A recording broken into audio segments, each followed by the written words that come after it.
राधे राधे। आज हम इस वीडियो में वट सावित्री व्रत कथा आज हम लोग श्रवण करेंगे। तो चलिए शुरू करते हैं। जेठ मास के कृष्ण पक्ष की अमावस्या को यह व्रत मनाया जाता है। इस दिन सत्यवान सावित्री तथा यमराज की पूजा की जाती है।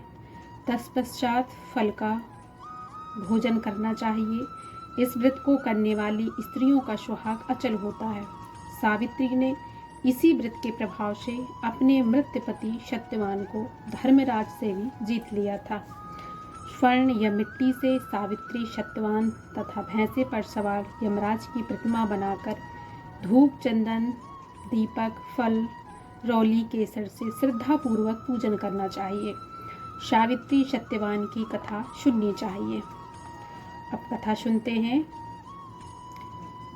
भद्र देश के राजा अश्वपति के यहाँ पुत्री रूप में सर्वगुण संपन्न सावित्री का जन्म हुआ।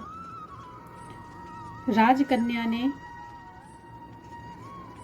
सत्यवान की कीर्ति सुनकर उन्हें पति रूप में वरण कर लिया। इधर यह बात ऋषि राज नारद जी को ज्ञात हुई तो वो अश्वपति से जाकर कहने लगे कि आपकी कन्या ने वर खोजने में निसंदेह भारी भूल कर दी है। सत्यवान गुणवान तथा धर्मात्मा भी है, परंतु वह अल्पायु है। वह 1 वर्ष के बाद ही इसकी मृत्यु हो जाएगी। नारद जी की यह बात सुनते ही राजा अश्वपति का चेहरा मुरझा गया।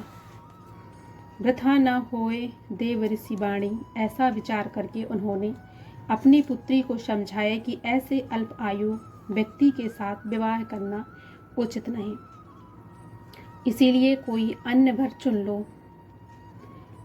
इस पर सावित्री बोली, पिताजी, आर्य कन्याएं अपना पति 1 बार में ही वरण करती हैं। राजा 1 बार आज्ञा देता है, पंडित 1 बार ही प्रतिज्ञा करते हैं तथा कन्यादान भी 1 ही बार किया जाता है। अब चाहे जो हो, सत्यवान को ही वर स्वरूप स्वीकार करूंगी। सावित्री ने नारद जी से सत्यवान की मृत्यु का समय मालूम कर लिया था। पाणी ग्रहण संस्कार में बांधा गया। वह ससुराल पहुँचते ही सास ससुर की सेवा में रात दिन रहने लगी। समय बदला, ससुर का बल क्षीण होता देख शत्रुओं ने राज छीन लिया। नारद जी का वचन सावित्री जी को दिन प्रतिदिन अधीर करता रहा। उसने जब जाना कि पति की मृत्यु का दिन नज़दीक आ रहा है, 3 दिन पूर्व से ही उपवास शुरू कर दिया। नारद जी द्वारा कथित निश्चित तिथि पर पितरों का पूजन किया। नित्य की भांति उस दिन भी भगवान सत्यवान अपने समय पर लकड़ी काटने के लिए जब चला तो सावित्री भी सास ससुर की आज्ञा अनुसार चलने को तैयार हो गई। वन में पहुंचकर सत्यवान लकड़ी काटने के लिए वृक्ष पर चढ़ गया। वृक्ष पर चढ़ते ही सत्यवान के सिर में असहनीय पीड़ा होने लगी।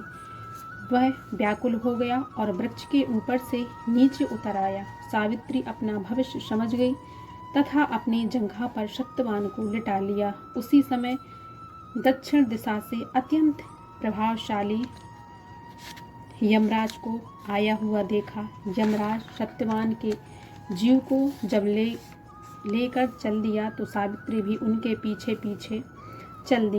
यमराज ने उसे देवी विधान सुनाया, परंतु उनकी निष्ठा देखकर वह वर मांगने को बोल दिया। सावित्री बोली, मेरे सास ससुर वनवासी तथा अंधे हैं, उन्हें आप दिव्य ज्योति प्रदान करें। यमराज ने कहा, ऐसा ही होगा, अब लौट जाओ। यमराज की बात सुनकर उसने कहा, भगवान, मुझे अपने पति देव के पीछे पीछे चलने में कोई परेशानी नहीं है। पति अनुगमन मेरा कर्तव्य है। यह सुनकर उन्होंने फिर वर मांगने को कहा।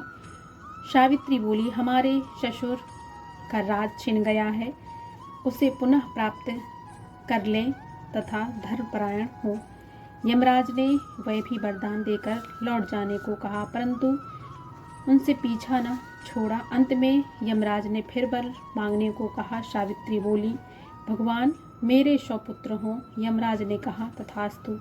सावित्री फिर यमराज के पीछे चलने लगी। तभी यमराज बोले, हे देवी, अब क्यों आ रही हो? सावित्री बोली, पति को आप ले जा रहे हो, पुत्र कैसे होंगे। अंत में यमराज को सत्यवान के प्राण छोड़ने पड़े तथा सौभाग्यवती होने का वरदान भी देना पड़ा। सावित्री को यह वरदान देकर धर्मराज अंतर्ध्यान हो गए। इस प्रकार सावित्री उस वट वृक्ष के नीचे आई जहाँ पति का मृत शरीर पड़ा हुआ था। ईश्वर की अनुकंपा से उसमें पुनः जीवन संचार हुआ तथा सत्यवान उठकर बैठ गए।